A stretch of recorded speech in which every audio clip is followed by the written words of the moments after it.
साथियों, जैसा कि आप जानते हैं कि भी सैलरी हमारी ऑटो प्रोसेस के द्वारा बनती है और ऑटो सैलरी प्रोसेस की वीडियो कॉन्फ्रेंसिंग के दौरान कुछ प्रश्न सभी के द्वारा पूछे गए थे, तो उनके संबंध में कुछ जवाब है और कुछ टिप्पणियां हैं जो कि राजस्थान सरकार के निदेशालय कोष लेखा राजस्थान जयपुर के द्वारा जारी की गई थी। और इसके अंदर बताया गया था कि ऑटो सैलरी प्रोसेस की वीडियो कॉन्फ्रेंसिंग के दौरान पूछे गए प्रश्नों के संबंध में निम्नानुसार फ्रिक्वेंटली आस्क्ड क्वेश्चन पे मैनेजर PRI पे मैनेजर साइट प्रदर्शित करवाई जा रही है। अतः इस संबंध में विभिन्न उदाहरण एवं वितरण अधिकारियों को अवगत कराया जाता है। और ये प्रश्न इस प्रकार से हैं साथियों, आप एक एक प्रश्न को देख लीजिए और उनके संबंध में उनकी जो टिप्पणी है वह भी नोट कर सकते हैं। आपकी सुविधा के लिए ये PDF मैं अपने डिस्क्रिप्शन बॉक्स में भी दे दूँगा, जहाँ से आप इसको डाउनलोड करके आप आपके कार्यालय में सुरक्षित भी रख सकते हैं। पहला प्रश्न है, किसी DDO के कितने वेतन बिल कौशल्य में टोकन होने बाकी हैं, अर्थात DDO के स्तर पर बिलों की क्या स्थिति है, इस हेतु क्या विकल्प कौशल्य स्तर पर दिया गया है। तो इसके ऊपर उत्तर दे रखा है, टिप्पणी दे रखी है, DDO के वेतनों के बिल की स्थिति हेतु कौशल्य स्तर पर नया विकल्प ट्रेजरी रिपोर्ट में उपलब्ध करवा दिया गया है। तो साथियों, ये ट्रेजरी रिपोर्ट में इसके बारे में जानकारी आपको मिल सकेगी। दूसरा प्रश्न दे रखा है, यदि DDO का स्थानांतरण या अन्य किसी कारण से DDO का पद रिक्त हो जाता है तो उस DDO के अधीन कार्यरत कार्मिकों को उस महीने का वेतन बिल किस प्रकार से प्रोसेस होगा। तो साथियों, यहाँ दे रखा है, DDO का स्थानांतरण या पद रिक्त होने की स्थिति में DDO लॉगिन में DDO इन्फॉर्मेशन को हटाने पर उक्त DDO के सैलरी बिल प्रोसेस नहीं होंगे। DDO इन्फॉर्मेशन उपलब्ध होने पर ही सैलरी बिल ऑटो प्रोसेस होंगे। तो ये भी आपको थोड़ा सा नोटेट करके रखना है। अगला प्रश्न दे रखा है, ऑटो सैलरी प्रोसेस के तहत महीने की 16 से 22 तारीख के बीच उस महीने के वेतन बिल की रिपोर्ट देखने के लिए क्या विकल्प उपलब्ध है। तो संबंधित टिप्पणी है, ऑटो सैलरी प्रोसेस के तहत बनने वाले सभी बिल ये रिपोर्ट देखने के लिए DDO लॉगिन में सैलरी बिल कन्फर्मेशन ऑप्शन उपलब्ध है। तो इस ऑप्शन के माध्यम से आप इसको देख सकते हैं। अगला प्रश्न है, यदि एक से ज़्यादा DDO व एक से ज़्यादा वेतन ग्रुप एक कार्यालय में बने हुए हैं तो वेतन किस प्रकार से बनेगा। तो यहाँ दे रखा है, एक से ज़्यादा DDO व एक से ज़्यादा वेतन ग्रुप होने पर DDO लॉगिन में सैलरी प्रिपरेशन में ग्रुप DDO मैपिंग सुविधा उपलब्ध करवा दी गई है। तो इसकी सहायता से आप इसको चेक कर सकते हैं। अगला प्रश्न दे रखा है, मेडिकल डिपार्टमेंट, नगर पालिका व अन्य विभाग में कार्यरत ऐसे कार्मिक जो अस्थायी रूप से कार्यरत है, उन कार्मिकों को वेतन इस प्रक्रिया के तहत किस प्रकार से बनेगा। तो यहाँ दे रखा है, किसी भी विभाग के किसी कार्मिक जो अस्थायी रूप से कार्यरत है और उसका बिल ऑब्जेक्शन हेड 01 या 02 से बनते हैं तो उन कार्मिकों को वेतन भी उसी ऑटो सैलरी प्रोसेस के तहत बनेगा। तथा जिन कार्मिकों को वेतन PD हेड से बनता है, साथियों थोड़ा देख लीजिएगा, जो PD हेड से बनता है उनके लिए PRI व पे मैनेजर पर इसी प्रक्रिया के तहत सुविधा उपलब्ध करवा दी गई है। तो आप इस चीज़ के बारे में भी नोटेड हो जाएं और इस प्रक्रिया को ध्यान में रखें। अगला दे रखा है, क्या DDO को किसी वेतन ग्रुप में शामिल समस्त कार्मिकों का वेतन एक साथ रोकने करने का विकल्प उपलब्ध करा दिया गया है क्या। तो इसके संबंध में उत्तर दे रखा है, DDO लॉगिन में समस्त कार्मिकों का वेतन या पूरे वेतन ग्रुप को एक साथ रोकने के लिए DDO लॉगिन में सैलरी प्रिपरेशन में ग्रुप पेमेंट स्टॉप, साथियों ये ग्रुप पेमेंट स्टॉप की सुविधा उपलब्ध करवा दी गई है। तो इसके बारे में भी आप थोड़ा ध्यान रखिएगा। अगला दे रखा है, OTP दर्ज किए जाने की समय सीमा कितनी है। तो साथियों, OTP दर्ज किए जाने की समय सीमा 2 मिनट से बढ़ाकर 5 मिनट कर दी गई है। तो ये भी आप थोड़ा ध्यान रखिएगा, आपकी सुविधा के लिए भी कंप्लीट हो चुका है। अगला प्रश्न दे रखा है हमारे लिए, क्या यहाँ दे रखा है, अगला प्रश्न है, क्या सब DDO स्तर पर वेतन को राज्य निधि व केंद्रीय निधि में राज्य विभाजन की सुविधा उपलब्ध है क्या। तो इसके सामने दे रखा है, यहाँ उत्तर है अपने पास में, वेतन को राज्य निधि एवं केंद्रीय निधि में राशि विभाजन की सुविधा DDO स्तर पर कर दी गई है। तो ये भी आप थोड़ा ध्यान रखिएगा, सब DDO स्तर पर वर्तमान में ये सुविधा उपलब्ध नहीं है। तो आप इसके बारे में थोड़ा ध्यान रखिएगा। अगला प्रश्न दे रखा है, क्या OTP आधारित वेतन बिल अपडेट करने की सुविधा सब DDO स्तर पर कर दी गई है क्या।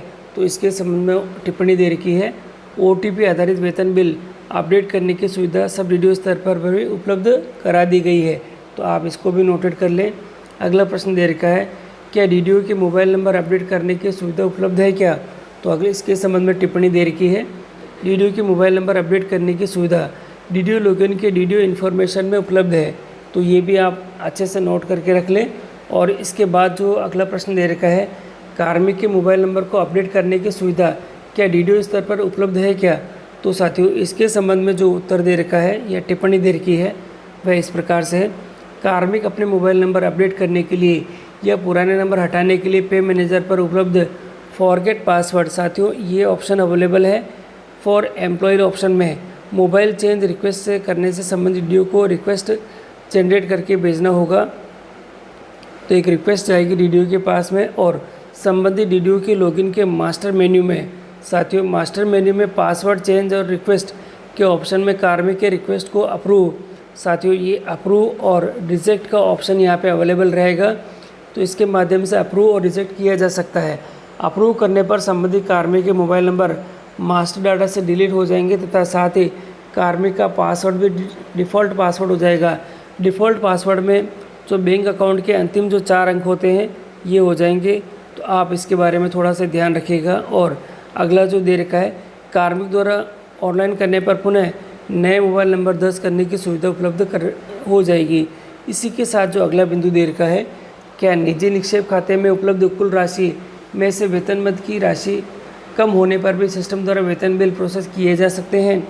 तो इसके संबंध में दे रखा है, निजी निक्षेप खाते से किसी भी मद की राशि उपलब्ध होने पर वेतन बिल प्रोसेस हो जाएंगे और कोषालय को प्रेषित भी हो जाएंगे। तो ये भी आप ध्यान रखिएगा। अगला दे रखा है, how to process previous monthly salary. तो इसके लिए यहाँ पे ऑप्शन दे रखा है, अदर सैलरी रिक्वेस्ट है, option available in the salary preparation menu at DDO login select. आपको मंथ, ईयर और एम्प्लॉय दे रखा है, name, number of the days and upload related document days, enter request after auto process bill will be display in the salary bill confirmation option. तो ये आपके सामने उत्तर दे रखा है।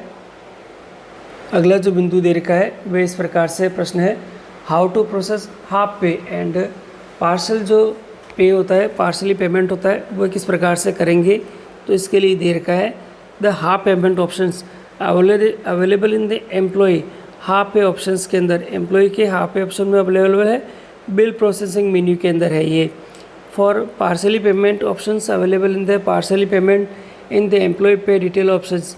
नोट है आपके लिए यहाँ पे, for remaining days of the previous month enter number of the days in the other salary request only. आपको दिन भरने हैं, कितने दिन की सैलरी प्रोसेस करनी है उसके हिसाब से।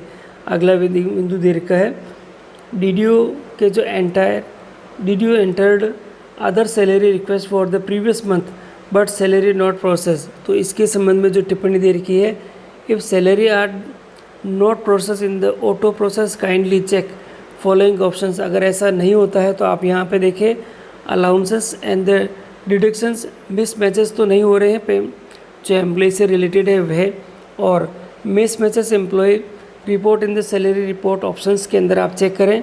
और यहाँ देखें, employee master in the employee detail option के अंदर भी आपको चेक करने हैं। अगला जो बिंदु दे रखा है हमारे पास, यहाँ दे रखा है, salary not process of any office for all. तो यहाँ पे ये दे रखा है ऑप्शंस। तो यहाँ दे रखा है, काइंडली चेक फॉलोइंग रीजंस। आपके पास में ये जो कुछ रीजंस हैं ये देखने होंगे आपको। तो नंबर 1 इसके अंदर दे रखा है, DDO information requested for the salary process, जो आप इसको देखेंगे। अगला दे रखा है, ग्रुप स्टॉप ऑप्शंस, आप इसको देखें, शुड बी रिलीज। तो ये भी आपके लिए है अवेलेबल। इसके साथ देखें, मिसमैच एम्प्लॉय जो रिपोर्ट है इन सैलरी रिपोर्ट ऑप्शंस के अंदर, तो ये भी आप चेक कर सकते हैं। अगला प्रश्न हमारे साथ में इसी के साथ है, how to update basic of an employee. तो एम्प्लॉय की बेसिक किस प्रकार से करेंगे? तो यहाँ ऑप्शन दे रखा है, टिप्पणी है, जो option available in the DDO login authorisations के अंदर है ये। और यहाँ दे रखा है, employee detail updation, employee pay detail update option है, request will be not forward for HOD, यहाँ ऑप्शन अवेलेबल है। अगला प्रश्न दे रखा है, how to change the employee status service category and status. तो यहाँ टिप्पणी दे रखी है, option available in DDO login authorisation, employee detail updations, employ status update, request options, request will not forward for HOD. अगला ऑप्शन दे रखा है, how to change employee name father's name and date of birth, तो यहाँ आपके पास में option दे रखा है, option available in the employee login, ये एम्प्लॉय लॉगिन के अंदर है। और डाटा के अंदर जो दे रखा है यहाँ name, father name and date of birth will be fetched from the SIPF department. If any updation required updated of the SIPF portal, employee will be send request to DDO, then DDO will be approve authorizations employee detail updation, and then DDO forward to the HOD for final approval. After approval by HOD, master data will be the update। तो साथियों यहाँ दे रखा है SIPF portal के माध्यम से सारा होगा। तो एम्प्लॉय को DDO को इसकी रिक्वेस्ट भेजनी है, DDO इसको अप्रूव करेगा और आगे ये HOD के पास जाएगी। वहाँ से ये अगर अप्रूव हो जाती है तो आपके पास में ये टोटल अपडेशन कंप्लीट हो जाएंगे। इसी के साथ जो अगला जो क्वेश्चन दे रखा है आपके लिए, तो यहाँ दे रखा है increment not update at the DDO level. तो यहाँ ऑप्शन दे रखा है please check employee pay detail, service category और date of joining date of the regular service and date of increment. आप ये सब चेक कर लें, इसके बाद आप देखें कि उनका इंक्रीमेंट लगा हुआ है या नहीं। सैलरी बिल इज रिवर्स्ड, तो रिवर्टेड हो गई है with the objection by the treasury. How to remove objections by the DDO, तो इसके संबंध में उत्तर दे रखा है। First DDO use revert bill options, then the clear objections using view bill objection status. तो ये ऑप्शंस हमारे पास में अवेलेबल है, तो इसको क्लिक करने पर ये हमारे पास ऑप्शन आ जाएगा। Bill will be the auto process again and the show in the salary bill confirmation, then enter OTP to forward to the treasury. अगला प्रश्न दे रखा है loan details not shown in the report, तो इसके अंदर क्या करेंगे, इसके लिए दे रखा है update last payment month and premium amount of the loan master. तो इसके अंदर दे डिलीट और एंटर अगेन। तो ये दोनों ऑप्शंस आप करके देखें तो ये अपडेट हो जाएगी। How to edit nominee bank account number, तो यहाँ दे रखा है आपके पास में treasury have facility to add और update nominee bank account number. तो ये सुविधा केवल ट्रेजरी के लिए है, आप इसके भी नोटेड हो जाएं। आगे दे रखा है ऐसा ही loan deduction not shown in the employee pay detail, तो इसके लिए क्या करना होगा, इसमें दे रखा है please use master deduction master loan detail option, select deductions name, fill all detail. तो इसके बाद ये कर सकते हैं। इसके बाद अगला जो हमारे पास में क्वेश्चन दे रखा है DDO information options note show in the pre पे मैनेजर, तो यहाँ दे रखा है।